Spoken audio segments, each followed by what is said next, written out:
Good morning. Sunday morning. And it's dry, that's the business. I had to drag myself away from... I've rediscovered Tally Ho and Leo. I started watching the Yonks when it first started, and there was that and Acorn to Arabella, which I also started watching way back, and I've rediscovered them in a way. There was reasons why I stopped watching them back then, but anyway I've came back to it, and so I wouldn't say I've been binge watching, but I've been certainly catching up with all that's been going on. Fantastic story. Certainly the Tally Ho one in particular tends to be the one out of the two of them that I'm more fond of. But if you're through YouTube at some point and you've not caught it, give it a look. It's really interesting. Man's skill levels phenomenal, and the enthusiasm and everything that goes with it comes across really well. You'll get the story if you look at it. I can't really explain it properly, or not as well as you can if you catch it. If you catch it, you may well like it. Anyway, needs to be quick this morning because this is going away. I thought I'd give you a quick look at it. It turned out fantastic actually. I'm not reluctant to let it go actually.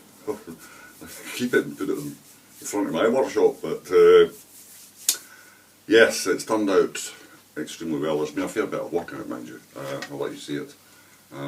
But yeah, for what it was when it started, and I should have taken, there is probably some photographs in there. I shall have a look and see whether I've got some from when I first got it to where it is now. The piece of wood, by the way, that I couldn't recognise was, believe it or not, a bit of teak. I decided that I would put the blowtorch on it and kind of char it a little bit, and here what started popping out was oil, little bits, and I went, ah. So as you can see, it didn't char at all, but it hit up, and the little spots of oil came out, so teak it was. There you are. And it's got a felt back on and whatnot, and so, but I've quite enjoyed it. As I say, it's the first one I've done. Will I do any more? I don't really know, but yeah, I enjoyed it. It was good. It was something, as I say, I hadn't done before, and that was it. So it's got up to a log cabin up north there somewhere. And so I'm sure they'll enjoy it. It's up there. But I want to put it up the front of the workshop now. I can't do that, I'm afraid. It's going away. So anyway, I'll just pop it to the back of me now. But yeah, it'll look good once it's there. Oh. But we've been working on something that's interesting. Probably more interesting than that in some ways. This is a bit of Scottish folklore. Ly Erg. It goes way back to, and it's connected with, what's the name of the forest now? Outside the Cairngorms, outside the Cairngorm National Park. Something more forest. But anyway, it's a story of in Scots folklore, it's classed as a fairy, but I don't think this would be more like a demon than anything else. But anyway, it's a being that, a supernatural being that dressed as a soldier that hung about water in that particular area, and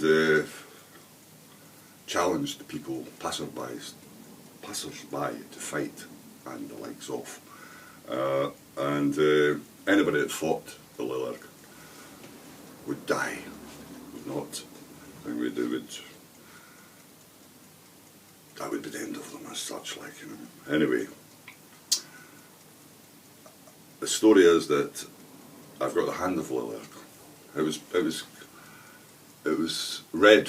His hand, one of his hands was always red, and it was stained with the blood of his victims, and that kind of thing. And so we've created this. How was Ly Erg killed? Put something else into the story, and it's a 7-leaf clover and an iron spike. But there we are. This is, oh, let me get it cleaned off a bit. It's been lying about since I put it together. This is the hand off, and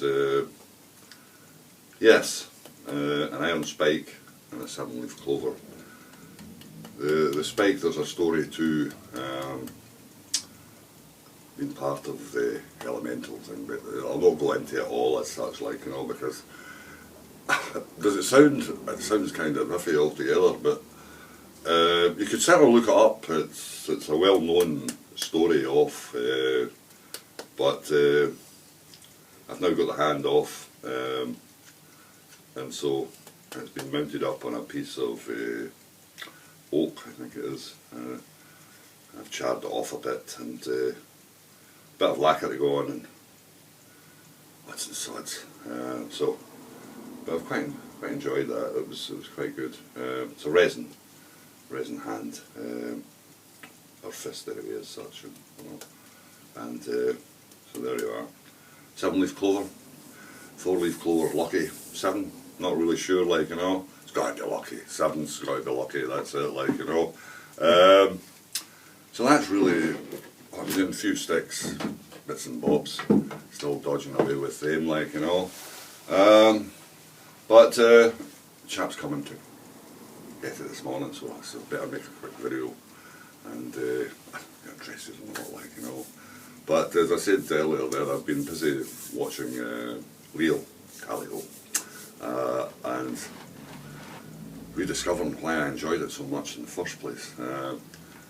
One of the reasons I did stop watching it actually was because there was a few other programs climbed on its back, and I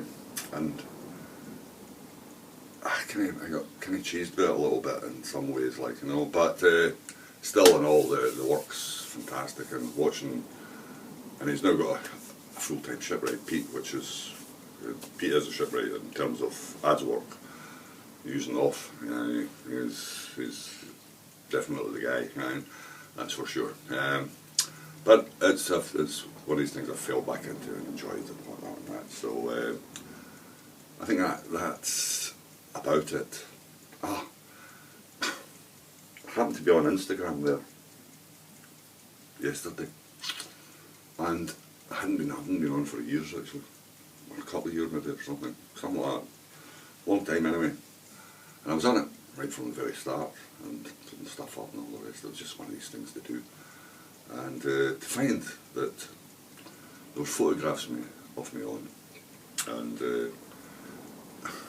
I'd forgotten months ago there I'd met a chap a photographer, and does a lot of very good work, black and white, redwood streets. And I remember Brian when he started away doing photography and that, and yeah, and he's came a long way since then, and very good photographer.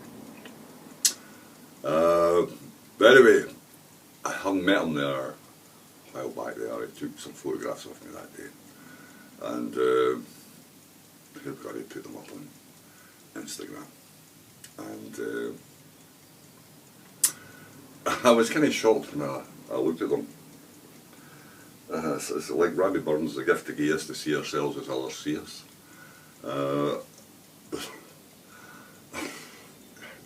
Look, as the wife says, you look your age. Oh, gee, you're probably right enough, like, you know. But I suppose there's a story in every bloody line, in every wrinkle, every crease.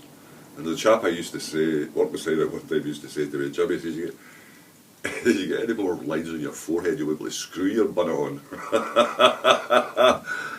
David used to say that, you'll be able to screw your bonnet on. I know, gee, thanks very much, David. So, but anyway, I I'm going to stick them on at the end of the little video, and they said some nice words at the back of it too, and it was very nice. It's one of these kind of things you discover. I don't know if it's a gem or not, like, you know, but that's it. But Sunday, go and get a little bit of caffeine, I think now, maybe a painkiller or two, and see what the day is going to bring. I think I'm not sure if the grandchildren are coming today or not. We'll see. They help me out on a Sunday now, doing bits and pieces and whatnot.